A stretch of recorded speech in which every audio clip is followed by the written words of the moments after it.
so you can start now. Good luck.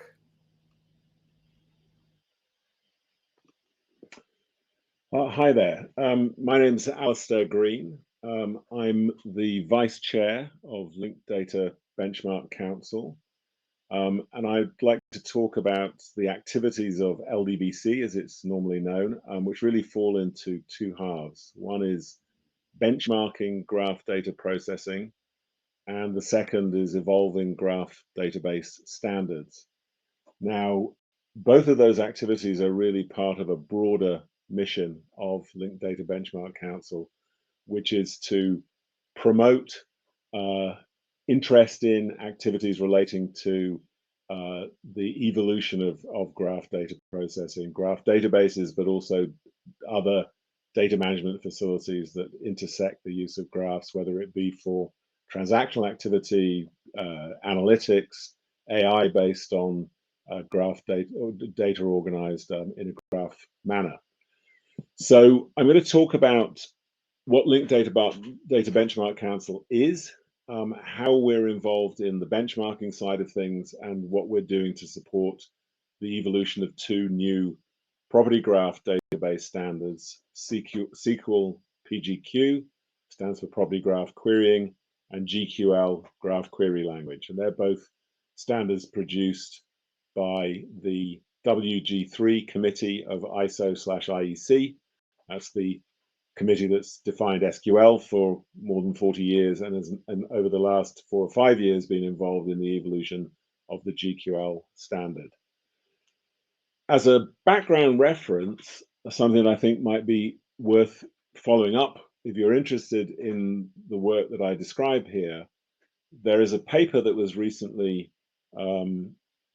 published in 2023 relating to Linked Data Benchmark Council, describing the activities that we've carried out in a lot more detail. The list that you can see here of co-authors is long, and that reflects the fact that LDBC is very much a collaborative operation. So it brings together participants from academia and from industry. It has acted as a junction point, if you like, for the sort of graph data processing category and the evolution of that category over the years since it started off as a European Union funded research project in 2012. At this point, as I'll describe, we're much larger than when we started, and we have a whole number of different commercial organizations, research institutes, and individual researchers, consultants, and so forth involved. So I guess the things I'm hoping to actually convey in this talk are what we do, how might this help your work, because people have leveraged LDBC outputs and collaborations in many different ways, and also whether or not you might want to take part in our work, and the ways in which that might actually sort of show up as a possibility for your relationship with LDBC. So LDBC is a non-profit organization. It's a consortium, effectively. We're sort of organized into two levels. There are organizational members, which are which sort of divide into the industrial organizations, and also we have research institutions, which are this sort of second part of the organizational membership. And then we have individual associate members who, for whatever reason, are not part of an organization, which can take part in LDBC's activities. And our sort of governance is through the organizational members. The industry and academic partners come together and they organize the way in which LDBC is going to operate, what our policies are, and so on and so forth. And we have these two aspects, benchmarking and the language standards. In technical terms, we're a non-profit company registered in the UK, but we're very much an international organization from every different aspect. So we have membership that extends Western Europe, Eastern Europe, Eastern Asia in terms of China and Japan in particular, some membership based in in Southern Asia and India and so forth, and Latin America. It's a pretty broad representation.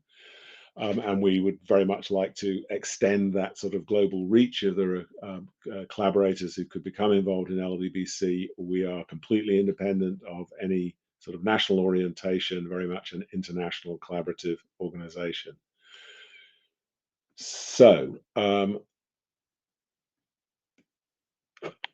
having a problem advancing my screen. Let me just check something there.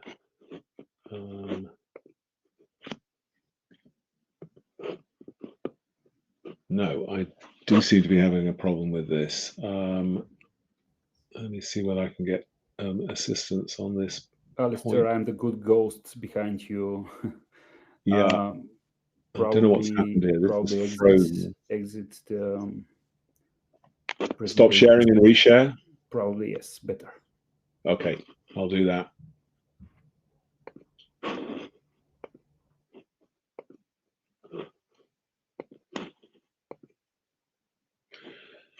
Okay, let me see whether that's still working. Yes, it is. Apologies for that. Don't know what happened. I had to stop sharing and start resharing. So just to continue with the description of the organization, 23 organizations, the three companies mentioned here are sponsor companies. We have a number of other companies, as we'll see in a moment. Ant Group and Beijing Volcano Engine Technology Company, which is probably better known to most of you as the company that owns ByteDance. Oracle Labs has been a foundation member and sponsor member all the way through the existence of LDBC. And I guess that sort of membership represents some of the sort of geographical spread that I was talking about. In a wider sense, we have tiny startups, very big companies like Intel or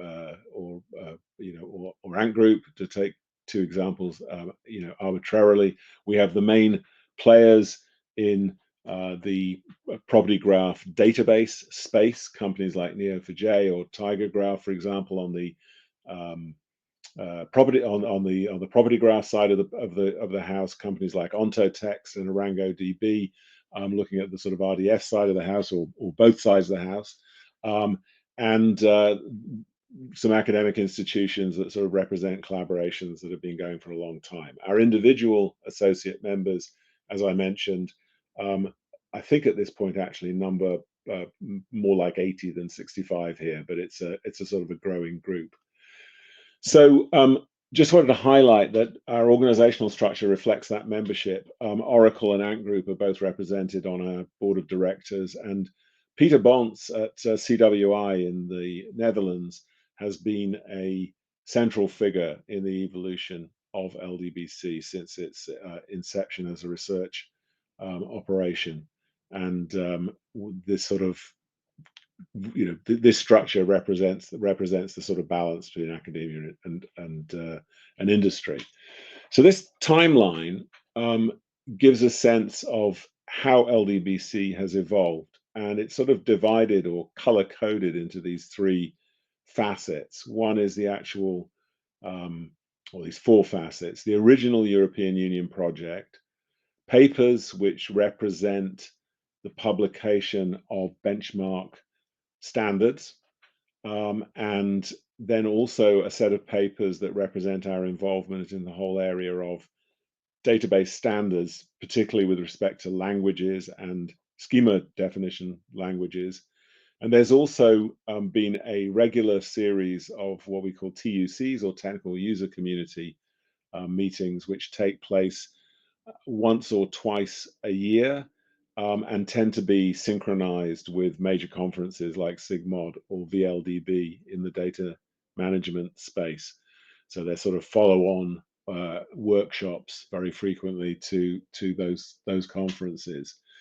So just to try and give a bit of detail on these different aspects, the initial academic work was then translated into the production of what have become sort of official LDBC standards. The idea of an LDBC benchmark standard is that it will define the character of the data that's involved in a test. It will define the kinds of queries that have to be executed, whether they be update or read-only queries, what the kind of mix is of those queries. And these have been designed very much in the kind of spirit of TPC benchmark standards to provide difficult testing environments which make it tricky to sort of fake the results. The idea is to be able to actually achieve comparable um, audited test results from benchmarks, which can result in a cost modified or cost a result figure which takes into account the actual cost of creating the system under test environment, and therefore enables you to look at different vendors' offerings and understand which of them is really offering the best, sort of cost modified performance characteristics. And these tests have been oriented towards both interactive workloads and more analytical workloads. Um, the They involve the definition of a particular data model. They involve the definition of data sets, which are and also software for the generation of data sets. And in some circumstances, LDBC has also got involved in producing canned data sets, particularly for very large, expensive data sets that will test very large scale factors in order to help the actual execution of audited tests. And I'll come back in a little while to talk about the nature of the sort of the audited test structure as well. But just in terms of highlighting here these activities, turning attention to the papers that have been produced by LDBC. Perhaps the first one on the sort of language schema side that was produced was GCore, which was an attempt to define a research language which would be a closed language in terms of actually taking graphs as inputs and producing graphs as outputs, which was not the way in which a language like, for example, Cypher, which is probably the most popular property graph query language, operated. The idea was to actually try and work towards equalization of the language environment with SQL, and also equalization with the kind of standards that exist in the RDF world.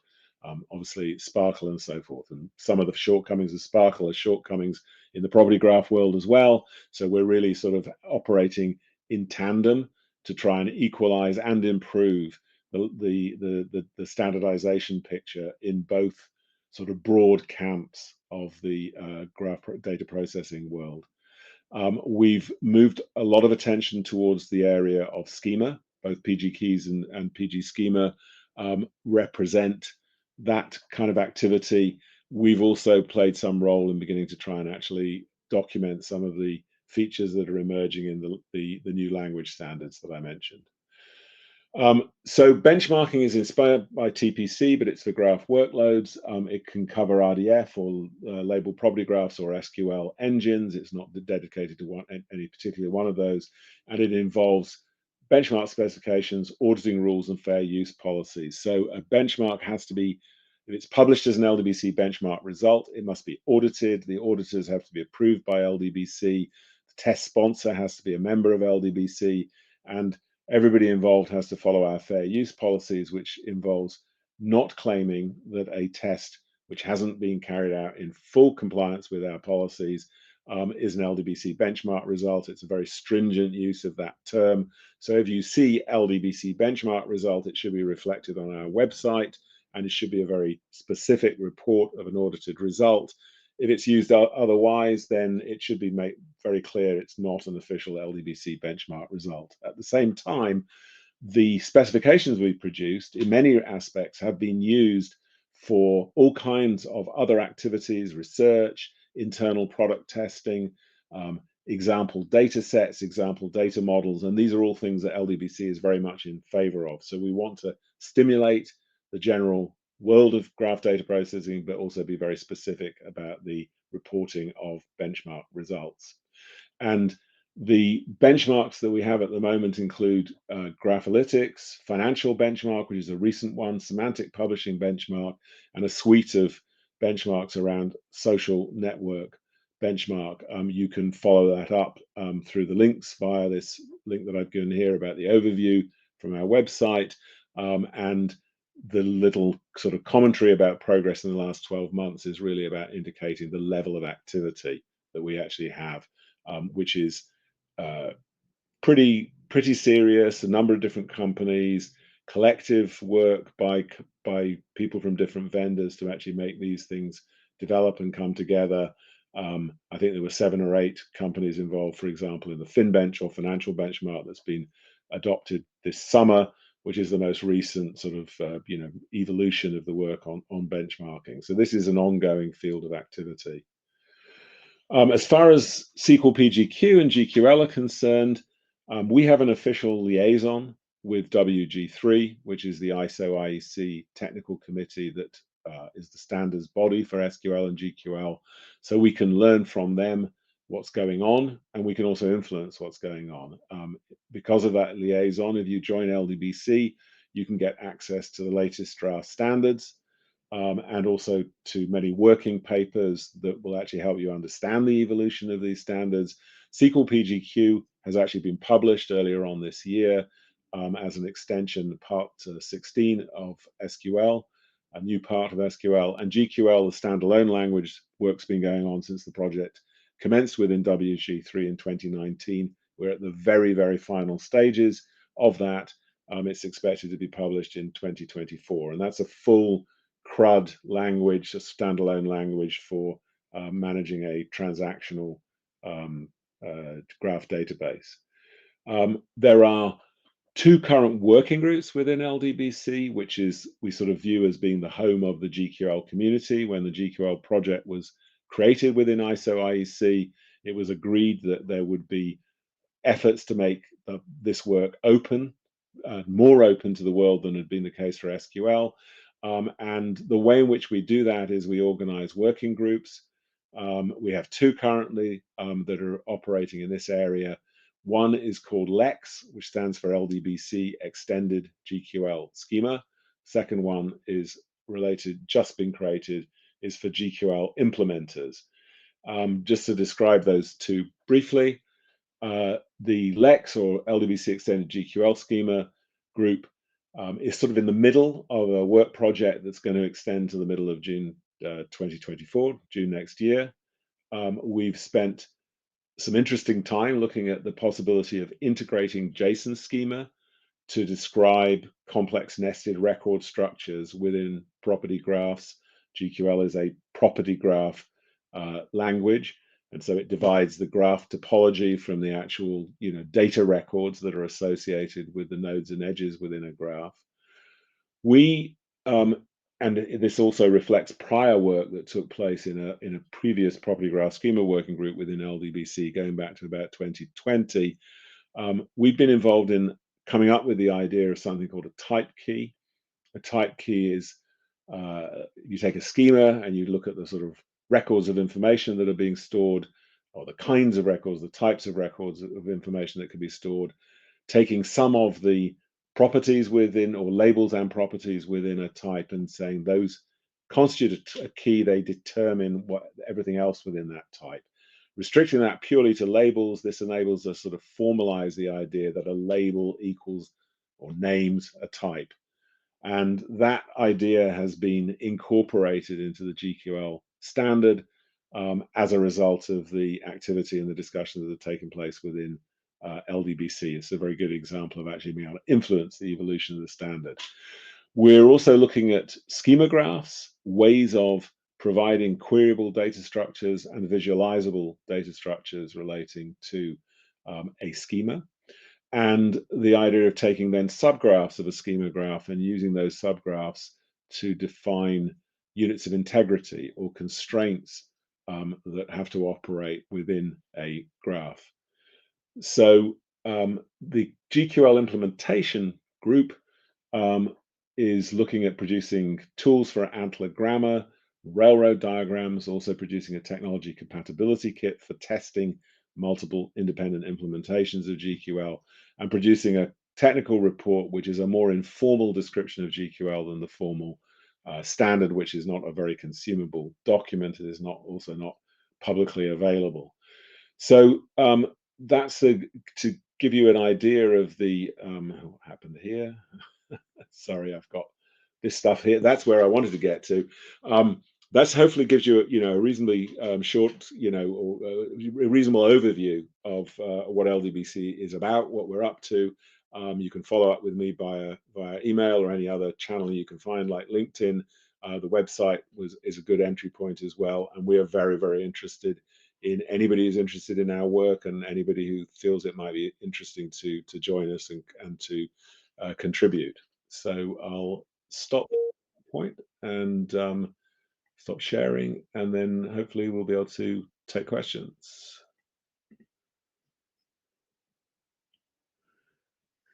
So I just need to try and locate the actual session chat here.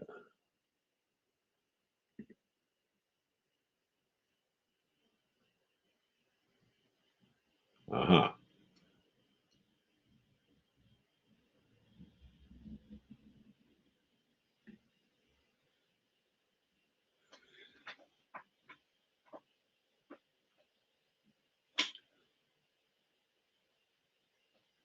So there's a question here about whether or not there are any new benchmarking groups being planned.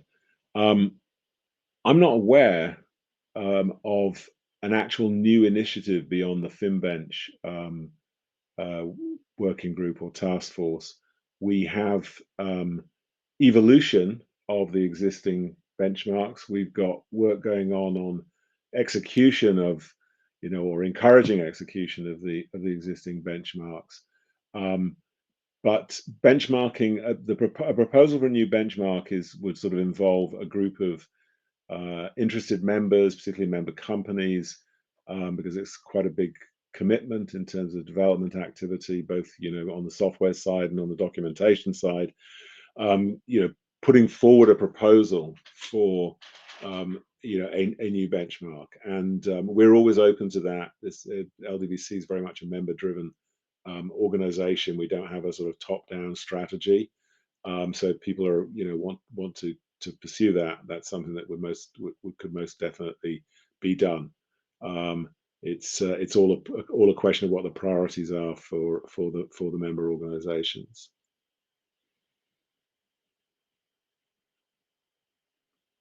I don't know if there are any other.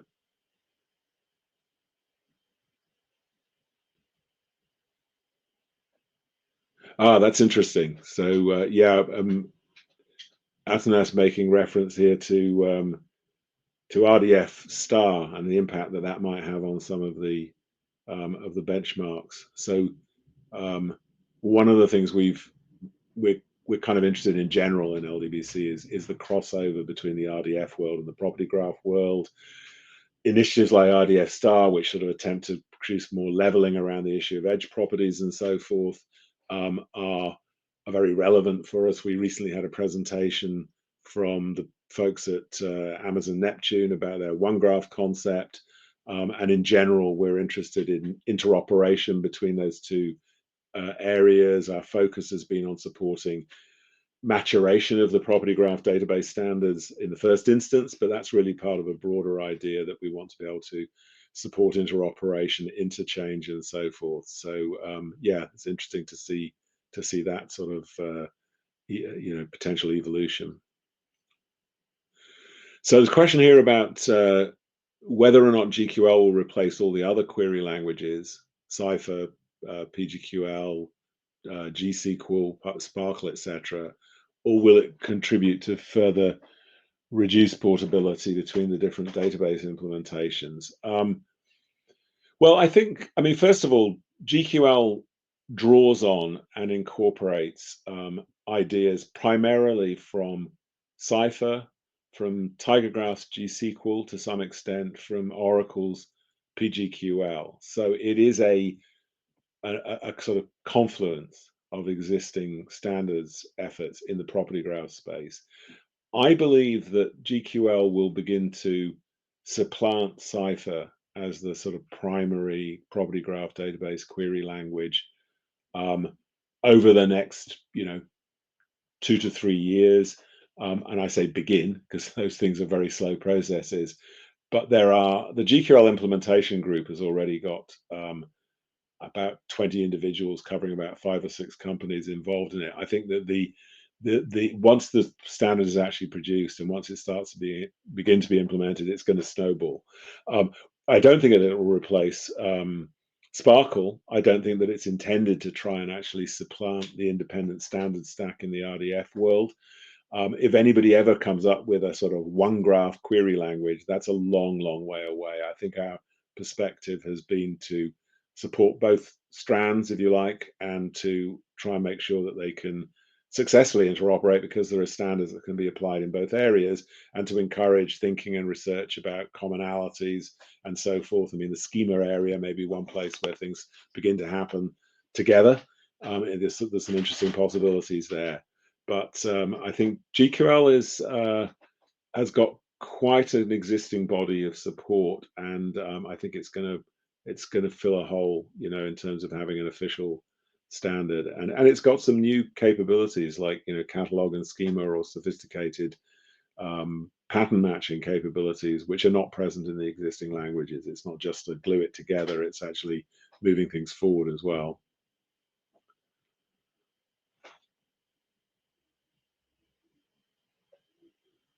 I don't know if there are any other questions at all from the audience.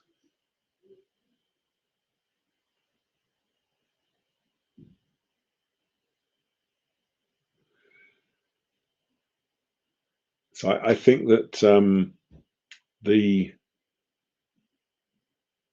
just to sort of underscore the point about the openness of LDBC, that it is an organization that individuals can join, whether they're employees of an organization that doesn't have to be a member, or whether they're individual contributors, and we're very open to to involving people, and also to taking proposals like over the benchmark question for new activities. So if any of what I've been talking about sort of resonates in terms of your own activities or something that you think you might be able to contribute to, it's very, very lightweight process to join LDBC as an individual member. There's no cost associated with individual membership. The only thing you have to do is agree to pretty standard sort of open source contributor agreements or policies and patent policy, so that we've got suitable protection for everybody, from an intellectual property perspective, who uses any of our standards that we produce or anything that we contribute to, like the WG3 standards. It's a very lightweight or low bar to becoming involved.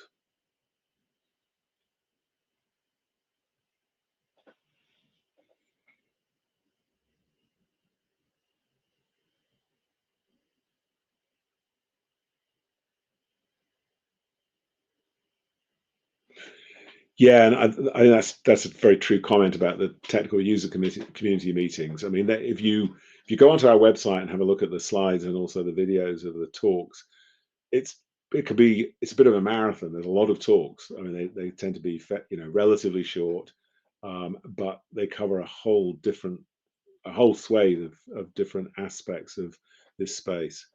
So I think the next TUC, there are two TUC's meetings, I think, planned for next year. One is in China, which I think is, yeah, I'm going to misremember this. It's coincident with the LDB and SIGMOD, and but so there are going to be two next year, and it will be possible to. They're completely open meetings, so they're open to people who are present at those big conferences to come along in person. They're also available to online, so it's a sort of hybrid model, that you don't have to be a member to attend the TUC meetings, and everybody would be very welcome. It's a good way of actually getting introduced to what the different many different companies, research groups are doing, and so forth. And very often it's the place where people find out about, you know, new activities and so forth within the space. Thank you, Alistair. It's the good ghost behind you again. We need to finish because the next session just started, and we unfortunately we don't have much time to proceed. But feel free for any other question to forward it to us, and we'll make sure Alistair will address them. Thanks very much. That's great. Thanks for the opportunity to talk to you all today.